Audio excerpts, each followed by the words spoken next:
नमस्कार, आप देख रहे हैं तेजस इंडिया हिंदी न्यूज़ और मैं आपका दोस्त सुनील सिंह। आज दिल्ली के जनता से तेजस इंडिया हिंदी न्यूज़ ये बात करके जानने की कोशिश करेगा कि क्या राजनीति के सत्ता में किसी एक व्यक्ति का या किसी व्यक्ति विशेष का उस सत्ता की कुर्सी पर जन्मसिद्ध अधिकार होता है क्या, या जन्मसिद्ध अधिकार माना जा सकता है क्या। तो आइए दिल्ली के जनता से हम बात करके ये जानने की कोशिश करते हैं कि क्या सत्ता की कुर्सी पर किसी व्यक्ति विशेष का अधिकार हो सकता है क्या। एक सज्जन व्यक्ति मेरे साथ मौजूद है, कहीं ना कहीं ये देश के युवा हैं। हालांकि राजनीति में 60 से 65 साल के राजनीतिज्ञ भी अपने आप को युवा बताते हैं, तो आज देश का 20 से 25 साल और 30 साल का युवा अपने आप को क्या आज का जन्मा बताए, समझ में नहीं आता। लेकिन आज मैं इस युवा से जानने की कोशिश करता हूं। नमस्कार भाई जी, क्या नाम है आपका? अंकुश नाम है सर। अंकुश जी, ये बताइए, क्या राजनीति की सत्ता की कुर्सी पर किसी एक व्यक्ति विशेष का जन्मसिद्ध अधिकार माना जा सकता है? नहीं माना जा सकता। आप देख रहे होंगे कि दिल्ली के मुख्यमंत्री, पूर्व मुख्यमंत्री कहा जाएगा हालांकि, अरविंद केजरीवाल जी के इस्तीफे के बाद वर्तमान की तत्काल मुख्यमंत्री आतिशी उस कुर्सी पर नहीं बैठना चाहती जिस पर अरविंद केजरीवाल जी बैठा करते थे। इससे आप कहां तक जायज मानते हैं? ये एकदम गलत है। जब उनको वो कुर्सी मिली है तो उस कुर्सी का हकदार है। और अरविंद केजरीवाल को बीच में क्यों ला रही है? वो कुर्सी तो एक सीएम के पोस्ट का है ना।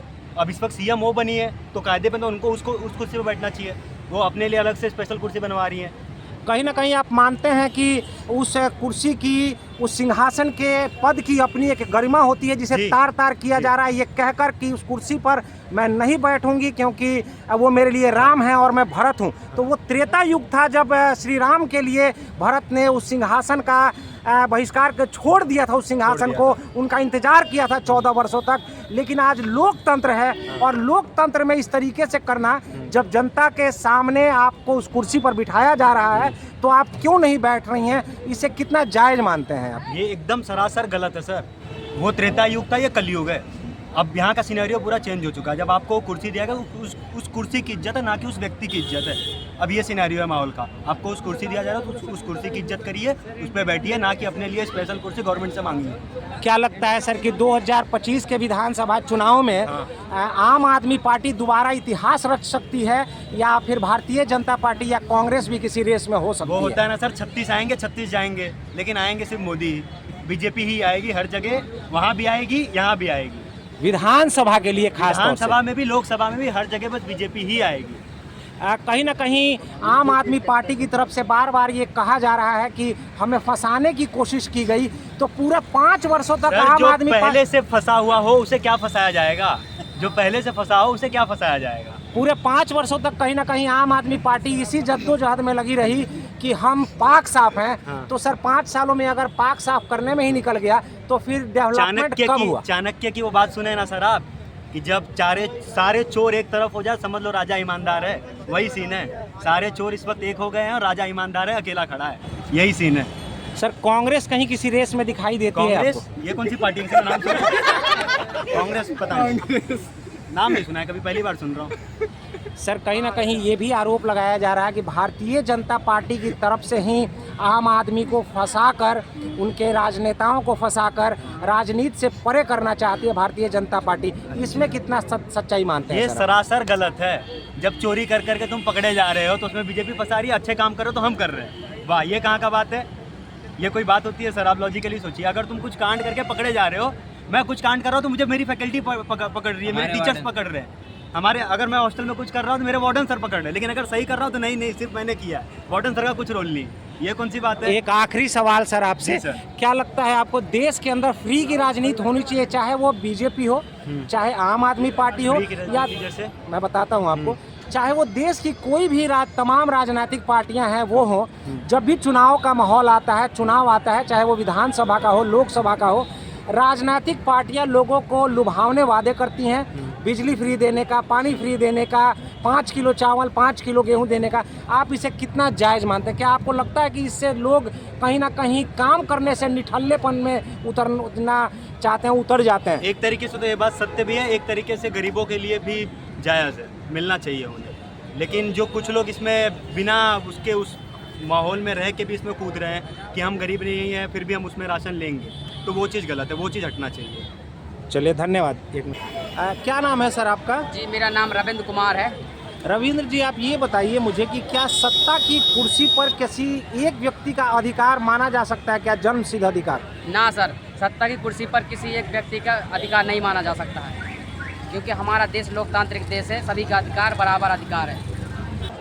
आप देख रहे होंगे कि दिल्ली के अंदर आज से 12 से 15 दिन पहले कहीं ना कहीं दिल्ली के मुख्यमंत्री अरविंद केजरीवाल जी के इस्तीफे के बाद आतिशी यहाँ की मुख्यमंत्री बनी है। जी, न्यू मुख्यमंत्री और आतिशी कुमारी जी, और उन्होंने उस सिंहासन पर बैठने से मना कर दिया है, उस कुर्सी पर बैठने से मना कर दिया है जिस पर माननीय मुख्यमंत्री अरविंद केजरीवाल जी बैठा करते थे। तो इसे आप कहाँ तक सही मानते हैं? जी, आज अरविंद केजरीवाल मुझे लग रहा है कि जितने भी देश में मुख्यमंत्री है सबसे ईमानदार मुख्यमंत्री लग रहे हैं। और ईमानदार, आपको भी पता होगा कि ईमानदार व्यक्तियों की देश में कोई कोई इज्जत नहीं होती है अपने देश में। चाहे किसी को ले लीजिए, चाहे वो सुमहान कोई भी व्यक्ति होगा, भारत में ईमानदार व्यक्तियों की कोई जगह नहीं है। क्या लगता है 2025 के विधानसभा में इस बार दोबारा आम आदमी पार्टी आ पाएगी या भारतीय जनता पार्टी या कांग्रेस? जी सर, वो तो लगता सबको पता, दिल्ली की जनता वैसा कि सब कुछ जानती है कि इस बार भी आम आदमी पार्टी ही दिल्ली में पिछले 15 साल से ही राज कर रही है, और आगे वाले समय में भी आम आदमी, क्योंकि दिल्ली में जो जनता को इतनी सुख सुविधाएं मिल रही हैं वो शायद ही किसी राज्य में इतनी सुख सुविधाएं नहीं हैं जो जनता को अच्छी सुख सुविधाएं दे रही है। महिलाओं को देखिए, फ्री बस कर दी है, फ्री बिजली कर दी है, और मोहल्ले में मेडिकल सुविधाएँ हर जगह हो रही हैं। सर आपका? नीलेश जी, कहाँ से हैं आप? मैं तो बेसिकली बिहार से हूँ, लेकिन यहाँ 20 साल से रह रहा हूँ। दिल्ली में 20 सालों से रह रहे हैं आप। वोट डालते हैं सर दिल्ली के अंदर आप? वोट डालता हूँ। क्या लगता है इस बार 2025 में कौन आ सकता है सर? बीजेपी को आना चाहिए। बीजेपी को आना चाहिए। सर, क्या लगता है कि सत्ता की कुर्सी पर किसी एक व्यक्ति विशेष का जन्म सिद्ध अधिकार हो सकता है? नहीं। थोड़ा तेज बोलिए। नहीं। सर, जिस तरीके से आप देख रहे हैं इस समय अभी माननीय मुख्यमंत्री दिल्ली की आतिशी मुख्यमंत्री की उस कुर्सी पर नहीं बैठ रही हैं जिस पर माननीय पूर्व मुख्यमंत्री अरविंद केजरीवाल जी बैठ रहे थे, तो इसे आप कहां तक जायज़ मानते हैं सर? जब उन्हें मुख्यमंत्री चेयरपर्सन बना दिया गया तो कुर्सी पर तो बैठना है, चाहिए। नमस्कार सर, क्या नाम है आपका? अमित सिंह। अमित जी, दिल्ली में रहते हैं या दिल्ली से बाहर घूमने से? सर, ये बताइए क्या लगता है 2025 विधानसभा में इस बार कौन सी पार्टी सत्ता में आ सकती है? बीजेपी आएगी सर। बीजेपी ही क्यों सर? बीजेपी ही आएगी सर। आप ये बताइए सर कि सत्ता की कुर्सी पर किसी एक व्यक्ति विशेष का जन्म सिद्ध अधिकार हो सकता है क्या? ये नहीं होता, होना भी नहीं चाहिए। थोड़ा तेज बोलिए। होना भी नहीं चाहिए, होना भी नहीं चाहिए इनको। सर, आप देख रहे हैं कि कहीं ना कहीं दिल्ली की माननीय मुख्यमंत्री आतिशी जी जब से मुख्यमंत्री बनी है, वो मुख्यमंत्री के उस पद पर तो बरकरार हैं, लेकिन उस कुर्सी पर वो नहीं बैठना चाहते क्योंकि उनका मानना है कि ये अरविंद केजरीवाल जी की कुर्सी है और वही विराजमान होंगे। तो क्या ऐसा नहीं लगता आपको कि ये जन्म सिद्ध अधिकार देने वाली बातचीत कर रही हैं आतिशी जी? सर, अभी तो फिलहाल चालू हुआ है, अभी तो कार्यकाल चालू हुआ है, आगे देखते हैं। नहीं, वो उस कुर्सी पर नहीं विराजमान हो रही हैं जिस पर माननीय मुख्यमंत्री अरविंद केजरीवाल जी बैठा करते थे। इसे कितना सही मानते हैं आप? ठीक है सर, राजनीति में सब कुछ जाएगा। क्या देश के युवा आज किसी सवाल से भागने में लगे हुए हैं या कैमरे के पीछे अपने आप को साबित करने में लगे रहते हैं कि हमारे को रोजी रोजगार नहीं दिया जाता? नमस्कार सर, क्या नाम है सर आपका? प्रेम सागर। प्रेम सागर जी, आप मुझे ये बताएं कि क्या सत्ता की कुर्सी पर किसी एक व्यक्ति विशेष का जन्म सिद्ध अधिकार हो सकता है?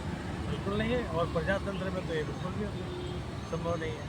थोड़ा तेज बोलिएगा सर। लोकतांत्रिक जो आपका ढांचा है वो आपको इसकी इजाज़त नहीं देता है किसी एक व्यक्ति का जो है कुर्सी पर जो है हक हो जाए। सर, ये राजतंत्र में होता था, लोकतंत्र में ये संभव ही नहीं है। सर, कहीं ना कहीं आप देख रहे होंगे कि जब से दिल्ली के माननीय मुख्यमंत्री अरविंद केजरीवाल जी ने इस्तीफा दिया है, उसके बाद से दिल्ली की वर्तमान मुख्यमंत्री श्रीमती आतिशी जी उस कुर्सी पर, उस सिंहासन पर नहीं बैठ रही हैं जिस पर दिल्ली के पूर्व मुख्यमंत्री अरविंद केजरीवाल जी बैठ रहे थे। तो क्या ये नहीं लगता कि उस कुर्सी पर ये लोग, आम आदमी पार्टी ये मान के चल रही है कि केजरीवाल जी का जन्म सिद्ध अधिकार है?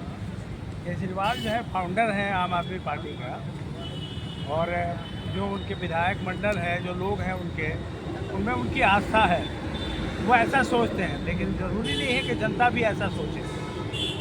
तो ये तो अभी जो चुनाव होगा उसमें जनता प्रमाणित कर देगी कि वो उस कुर्सी पर बैठने के लायक हैं कि नहीं। बाकी उनके विधायक मंडल कुछ भी सोच सकते हैं। ये लेकिन सर स्वतंत्रता कहीं है। ना कहीं उस पद की अपनी एक गरिमा होती है, उस पद की इज्जत होती है, ना कि किसी व्यक्ति विशेष की। आप क्या मानते हैं कि कहीं ना कहीं इन्हें उस कुर्सी पर ही विराजमान होना चाहिए था? रही बात जो है ना पद की गरिमा की, तो आप हमको बता दीजिए वर्तमान में किस क्षेत्र में या किस प्रदेश में किसने उस पद की गरिमा रखी है। आज के वर्तमान राजनीतिक जो अभी स्थिति है, जो अवस्था है, उसमें तो जनता की स्थिति जो है किम कर्तव्य विमूढ़ वाली है। उसको तो समझ में नहीं आता ये जो नेता है इनका चाल चरित्र क्या है। तो मुझे तो नहीं लगता है कि कोई भी उस कुर्सी पर जो है उसके साथ न्याय कर पा रहा है। ये बात सर बिल्कुल सही कहा आपने, लेकिन कहीं ना कहीं देश की तमाम राजनीतिक पार्टियों के राजनेताओं पर भ्रष्टाचार का आरोप लगता रहा है और शायद भविष्य में भी ये ख़त्म होने वाला नहीं है। लेकिन कहीं ना कहीं सर आपको लगता है कि इस बार दिल्ली की जनता दोबारा एक बार आम आदमी पार्टी को मौका देने जा रही है? क्योंकि आप दिल्ली में हैं, तो क्या लगता है सर आपको कि इस बार दिल्ली में आम आदमी पार्टी इतिहास बनाएगी या फिर कांग्रेस या भारतीय जनता पार्टी सरकार बनाएगी? देखिए, मैं भी एक आम आदमी ही हूँ और मैं इस पर ज़्यादा टीका टिप्पणी तो नहीं कर पाऊँगा। जनता के मूड में क्या है, जनता किस तरह से देखती है चीज़ों को। लेकिन जिस तरह से अभी जो घटनाक्रम हुआ है, घटित हुआ है, उसमें दो एक चीज़ें अरविंद केजरीवाल की ख़राब तो लगती है कि इस प्रदेश में जिस तरह से उन्होंने दारू के ठेके का जिस तरह से विस्तारीकरण किया है, तो हर जगह जो है दारू का ठेका खोल दिया। तो ये सब चीज़ें जो है कहीं ना कहीं से जनता के दिमाग में हो सकती है कि ये ठीक नहीं है किसी भी प्रदेश के लिए। महिलाएं भी मुझे लगता है कि उसको ठीक नहीं समझेगी। और अगर इस तरह आधार पर, अगर इस भ्रष्टाचार के आधार पर अगर मत दिया तो इनके लिए खतरा पैदा हो सकता है। सर एक आखिरी सवाल आपसे, देश की चाहे कोई भी राजनीतिक पार्टी हो, जब भी हमारे देश में चाहे वो विधानसभा का चुनाव हो चाहे लोकसभा का चुनाव हो, जब भी चुनाव आता है राजनीतिक पार्टियां फ्री का प्रलोभन लोगों को, वोटर्स को देने लगते हैं। क्या देश के अंदर फ्री की राजनीति होनी चाहिए या बिल्कुल बंद हो जानी चाहिए? नहीं, मुझे तो लगता है ये बंद होना चाहिए, क्योंकि एक तरह से देखा जाए तो ये भी जो है एक घूस की तरह है, एक डोनेशन की तरह, जो जनता को आप डायरेक्ट दे रहे हैं और आप सत्ता में बैठे हैं और पूरी व्यवस्था को आप ख़राब करते हैं। ये जो राबड़ी बांटते हैं, ये तो बिल्कुल भी ठीक नहीं है और जनता को जो है इस पर विचार करना चाहिए कि आपको बिजली का बिल, पानी का बिल का पैसा देना चाहिए। और अगर नहीं देंगे तो देश की जो व्यवस्था या राज्य की व्यवस्था कैसे चलेगी सुचारू रूप से। तो मुझे नहीं लगता कि ये ठीक है कि जो तुष्टीकरण, जनता का जो तुष्टीकरण हो रहा है, इट्स नॉट गुड। चलिए, माय ओपिनियन। चलिए धन्यवाद सर। तो ये थे मेरे साथ दिल्ली के एक सज्जन व्यक्ति जिनसे हमने विधानसभा 2025 के चुनाव को लेकर की और दिल्ली के तत्काल मुख्यमंत्री आतिशी जो उस सिंहासन पर नहीं विराजना चाहती हैं उसके बारे में हमने इनसे कुछ जानने की कोशिश की। धन्यवाद। नमस्कार सर, क्या नाम है आपका? मेरा नाम नीलेश शर्मा है। शर्मा जी, आपसे एक सवाल जानना चाहता हूं मैं, क्या राजनीति की सत्ता की जो कुर्सी होती है उस पर किसी एक व्यक्ति विशेष का जन्मसिद्ध अधिकार हो सकता है क्या? ये जिसमें काबिलियत होती है उसका अधिकार होता है सबसे ज़्यादा। जन्मसिद्ध अधिकार आजीवन के लिए एक व्यक्ति का हो सकता है सत्ता की कुर्सी पर? नहीं, किसी के लिए नहीं। जिसमें अधिकार, जिसमें सामर्थ्य होगा, जिसमें काबिलियत होगी, उसका अधिकार होगा। कहीं ना कहीं आप ये कहना चाहते हैं कि जिसके अंदर काबिलियत होगी वो तब तक उस सत्ता की कुर्सी पर बैठा रह सकता है, क्योंकि हमारा देश कहीं ना कहीं लोकतांत्रिक देश है। और ये जनता तय करेगी किसको बैठना है, किसको बिल्कुल सही कहा सर आपने कि जनता तय करेगी। करता हूँ। नमस्कार, क्या नाम है सर आपका? मेरा नाम बादल गुज्जर है। सर दिल्ली से हैं या दिल्ली के बाहर से हैं? मेरठ से है सर। मेरठ से हैं। खैर सर, ये बताइए कि क्या राजनीति के सत्ता की जो कुर्सी होती है उस पर किसी एक व्यक्ति विशेष का जन्मसिद्ध अधिकार हो सकता है क्या? नहीं, कभी बिल्कुल नहीं हो सकता किसी को। क्यों नहीं हो सकता सर? क्योंकि सबका हक होना चाहिए, हर 5 साल में बदलना चाहिए, कुछ अच्छा होना चाहिए, नया होना चाहिए। सर आप दिल्ली में मौजूद हैं इस समय और मैं आपको बता दूं कि दिल्ली के पूर्व मुख्यमंत्री अरविंद केजरीवाल जी के द्वारा जब से इस्तीफा दिया गया है, दिल्ली की तत्काल मुख्यमंत्री सीएम पद पर तो काबिज हैं, लेकिन वो सीएम की उस कुर्सी पर विराजमान नहीं हो रही हैं, बैठ नहीं रही हैं। इसे कितना जायज़ मानते हैं सर आप? काफ़ी अच्छा है, पर क्या नाम है, उनके लिए जो हुआ गलत है। और देखिए सरकार ये नहीं है केजरीवाल ही बैठे, जो चाहे देखो हर दूसरा आना चाहिए, जो अच्छा करे उसके लिए। देखो सबको फ्री की आदत पड़ी हुई है, अगर जनता को फ्री का मिलने लगेगा तो फिर उसका आगे काम कौन करेगा। सबके लिए कुछ ना कुछ नया होना चाहिए, नई पीढ़ी है उसके लिए कुछ ना कुछ नया अच्छा होना चाहिए।